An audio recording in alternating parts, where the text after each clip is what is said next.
आजाद Hindustan live, सच के साथ। बेमौसम बरसात ने बिगाड़ा कपास किसानों का गणित। आधी लागत भी न मिलने की चिंता। किसान अनुसार प्रति एकड़ में 12 से 13 क्विंटल उपज होती थी, जो अब केवल प्रति एकड़ 4 से 5 क्विंटल की उपज होने का अनुमान। खेतों में खड़ी फसल पककर तैयार हो गई।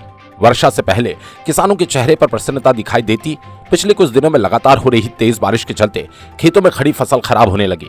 जिस उत्पादन की अपेक्षा किसान रखता था, उससे कई गुना कम उत्पादन दिखाई दे रहा है।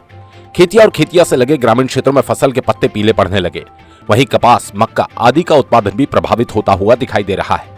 किसानों का मानना है, बरसात से पहले फसल की स्थिति बहुत अच्छी थी। समय समय पर खाद दवाई भी दी। उम्मीद थी कि बहुत अच्छी फसल मिलेगी, किंतु लगातार बारिश के चलते अब ये उम्मीद टूटने लगी। खेतिया क्षेत्र में पिछले कई दिनों से रुक रुक कर तेज बारिश का दौर जारी है, जिसके चलते अब किसानों के चेहरे पर शिकन दिखाई दे रही है। खेत में खड़ी फसल के खराब होता देख अब किसान सरकार की ओर आस लगाए बैठे हैं। क्षेत्र की मुख्य उपज मक्का, कपास है, जो खेत में ही खराब हो रही है। वहीं जो फसल तैयार भी है, तो वर्षा के चलते निकलने से पूर्व खराब पड़ रही है। खेतिया मंडी में कपास खरीदी बंद है, जिसके चलते किसान मायूस हो रहे हैं। प्रकृति की मार के चलते उत्पादन प्रभावित हो रहा है। खड़ी फसल खराब होने लगी है।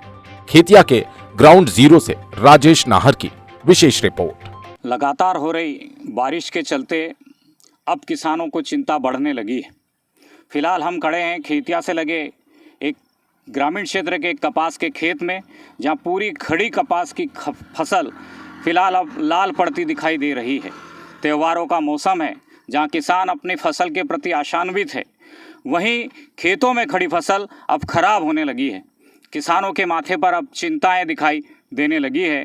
मैं राजेश नाहर, खेतिया से। राकेश जाधव। ये खेत आपका है? ये कपास की फसल मेरी थी। क्या स्थिति है आपकी फसल की? तो बारिश के कारण बहुत ज़्यादा भी बारिश हो गई, पूरी कपास लाल गिर गई। आपको कितने क्विंटल कपास आने की उम्मीद थी? ये कम से कम 20 एकड़ की कपास बोई है। इसमें लगभग 180 से 200 कुंटल के करीब करीब कपास निकालते अपन, और इस साल 40-45 में ख़त्म हो जाएंगे। आप क्या मानते हैं, ये सब कुछ बारिश की वजह से हो रहा है या और कोई बात? हाँ, बस ये बारिश और क्लाइमेक्स के कारण बहुत ज़्यादा नुकसान हो गया।